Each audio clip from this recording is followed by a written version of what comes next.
Hello guys, so ngayon meron na tayong time para i-check yung video performance nitong Insta360 X5. Kahapon kasi nung binili natin, gabi na tayo nakauwi. Kasi yung setup na ito is basic no 360 video, yun lang. We're shooting at 5.7K at 30 FPS. And then yung wind noise reduction is naka-strong. Plus, nakakonect tayo sa Bluetooth na intercom. Kasi meron pala tong feature na dual recording. So ibig sabihin nagre-record yung mismong internal mic, at the same time nagre-record din yung nakakonect na Bluetooth intercom. So yung intercom na gamit ko is yung Forest lang. Hiniram ko lang sa kapatid ko, shout out sa'yo, Mark Andre. Yun na kasi nagra-ride yun eh. Ang bigat ng helmet ko, tapos parang yumuyo ko yung helmet ko sa bigat. At ang init pa pala. Time check is 3:41. Ang init pa.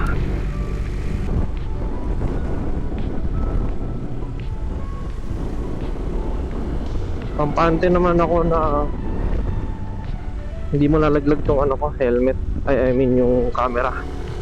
Although nakadikit lang siya sa chin part ng helmet. 3M naman yung adhesive na gamit nito. Yun nga kapag medyo malubak, parang nakakatakot.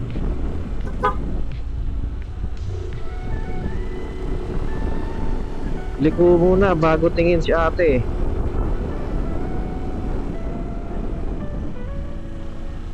Okay, going back sa review natin. Yung gamit kong chin mount dito sa helmet is nakadikit lang siya. Pero meron naman siyang tali in case na matanggal yung dikit niya or mabali. Kasi yung chin mount na to is 3D printed lang. Naririnig mo yung niya, yung mga cracking sound ng bawat layer ng print. Pero mukha namang matibay. Yun nga lang kasi siya meron siyang joint. Meron siyang mga joints para kumapit siya dun or lumapat siya dun sa curve ng helmet. Tapos pag nadidiin siya or nalulubak ito dahil sa bigat ng camera, itong Insta360 X5, parang tumatalbog-talbog yung camera. Naririnig ko yung parang cracking sound ng bawat layer ng 3D print niya. Ayun ang lubak ko. Uy, nakatakot naman yun. Pero yun nga, in case na mabali yung mount, yung mounting or matanggal yung dikit, meron naman siyang tali na nakaipit din sa helmet ko. Malalaglag lang siya dito, tapos sasabit lang siya sa katawan. Yun yung dapat na mangyari. Sana ganun nga mangyari kapag in case na matanggal. Siguro magpapalit ako ng chin mount. Mag-i-invest ako ng konting halaga sa chin mount kasi wala nga. Lang to 100 plus lang to na chin mount. Tapos ang kakabit mo 30,000 na camera. Aray Try mo. Lupit mo nun, di ba? Ayan, ang lakas ng hangin. Going 60 km per hour. Lakas ng hangin. Sana naririnig din yung ko. Dinala mo pa ako sa buhanginan. Well, hindi naman to counterflow guys. Kasi hindi pa talaga open yung kabilang kalsada. Pero pwede ka naman lumipat doon kung gusto. Ito yung bypass na tinatawag nila dito. From Carissa, nasa ka na kaagad. Paradahan, Tres Cruces. Guys, update nga pala. Wala pa rin tong wala pa rin akong papel. Pero may plaka na. Ay, hanap tayo ng hanap tayo ng shade. Ang init talaga. Magja-jacket ako. Ito kasi sinatsaga ko muna na yung nandito yung camera sa I mean, tsatsagain ko muna. Nandito siya sa chin mount nung nakaganito. Kasi wala pa yung mga mount na in-order ko. Ayun, pwede tayo doon sa shade na yun. Wala pa yung mga mount na in-order ko. Yung mount para sa motor, yung clamp. Tapos yung paunahin natin ito mga to. Baka magawan tayo ng motor. Huwag mong subukan. Masisira ang buhay mo. Ganda ng kuha guys. Tapos combo pa yung Bluetooth na intercom. Naririnig talaga ako. Ayos Dapat talaga ito yung setup ko talaga nung nag-ride ako ng Kaibiang. Ulitin ko kaya yun. Yes, ulitin natin para meron tayong comparison video para dun sa SJ Cam C400. Don't get me wrong guys, maganda yung SJ Cam C400 for handheld vlogging. Ang ganda nun, ang ganda ng quality niya for its price. Tapos yung audio niya, yung pickup ng mic niya maganda rin. Basta wala lang talagang hangin na malakas, maganda siya. Well, ito rin naman, ito nga worth 30,000 pesos. Meron siyang wind noise cancelling or wind noise reduction. Meron kang 2 levels, weak at saka strong. Kapag naka-strong naman, hindi mo na halos, hindi mo marinig yung pagaspas ng hangin. Pero hindi mo na rin marinig yung boses mo, yung salita mo. Hindi ko lang alam kung yung ambient noise naririnig pa. Pero talagang halos ini-eliminate niya lahat ng noise. Kapag nilagay mo naman sa weak setting, maririnig mo konti yung pagaspas at saka maririnig mo konti yung yung salita mo at saka yung ibang mga ingay sa paligid. So ngayon naghahanap tayo ng mga kamote shenanigans. Yung mga manok.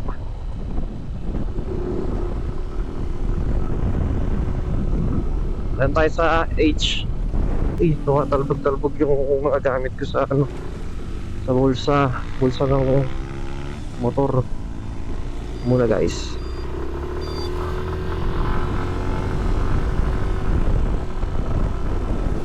Kita niyo yung pagbagsak ng helmet ko.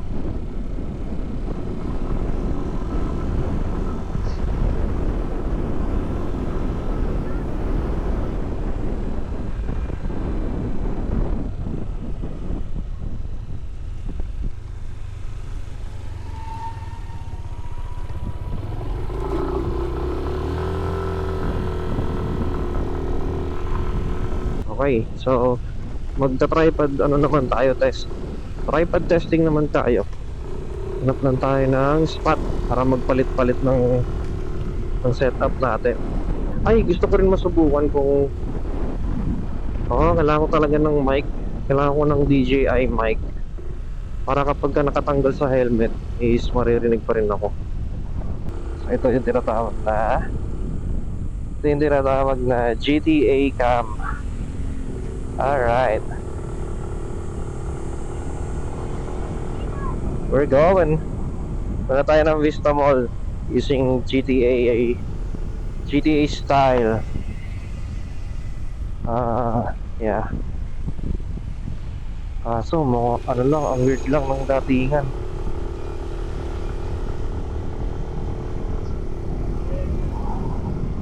Yeah, ang weird ng datingan natin, boy. Ito mas mataas. Yeah boy. Yeah boy. Nakaka-amaze din no. Doon tayo sa gilid.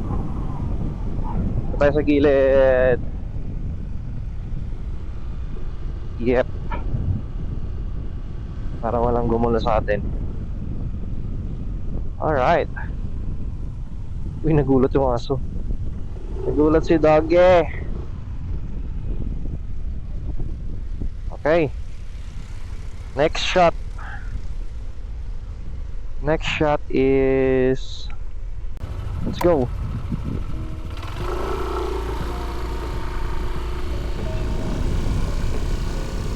Let's not worry about yung framing. We will just reframe it later. Ay, dito tayo. Ayun maganda dito. Dito tayo. Yun, open na yung kabilang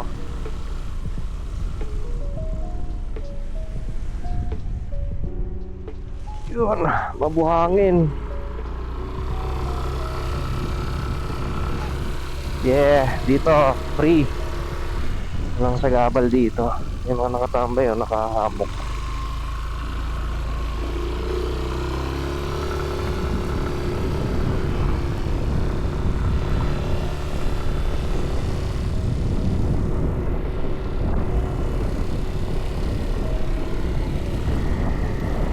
Baka gumasgas, boy.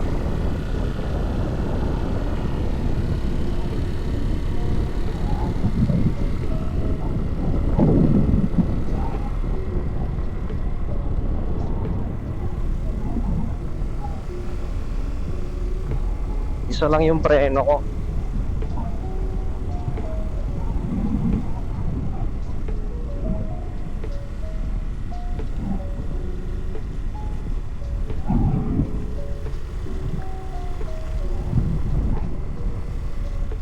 Sarado yung daan. Pero may ikutan. Sarado yung daan, guys. Pinagdamot. Hindi tinipid pero pinagdamot. Aray mo, baka!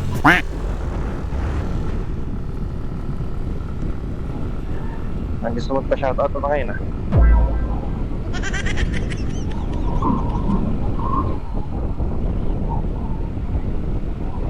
Yes, sir.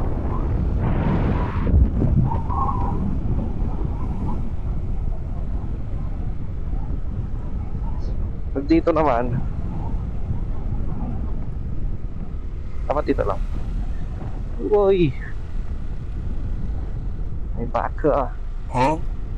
Baka.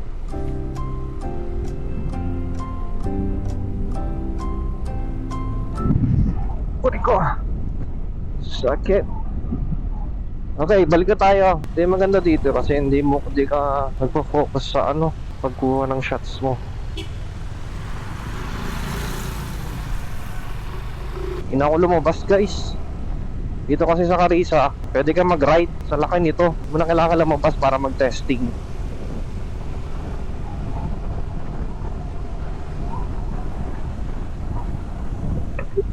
Uy, sketchy. That's sketchy. This time I want you. Like this, like that. Super you good. Pop, pop, pop, pop, pop, pop, pop, pop, pop. Pop, pop, pop, pop, pop, pop. Baby, don't say no. So the play got the outside. 넌 take 난 먼저 비. 애써한 느끼지만 그랬어 끌리지. 내가 만들어 twilight.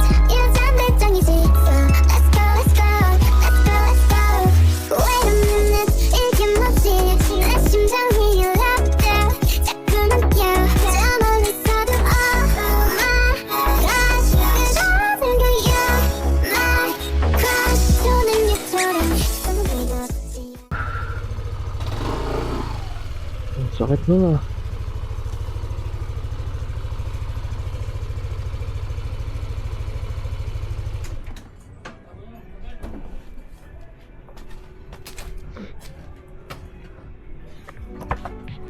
That's it for this test. I hope may nainganyo tayong bumili dyan. This is not limited to motovlogging. You can use this sa mga travel, sa mga gala nyo ng family. Kahit hindi nyo gawing pang content for social media. Ako naman hindi naman yun yung main purpose ko. Ito lang naman para magiging for personal. And then yun, i-upload ko lang siya sa YouTube kasi libreng cloud cloud storage, di ba? Mga video. Yep. Alright, bye.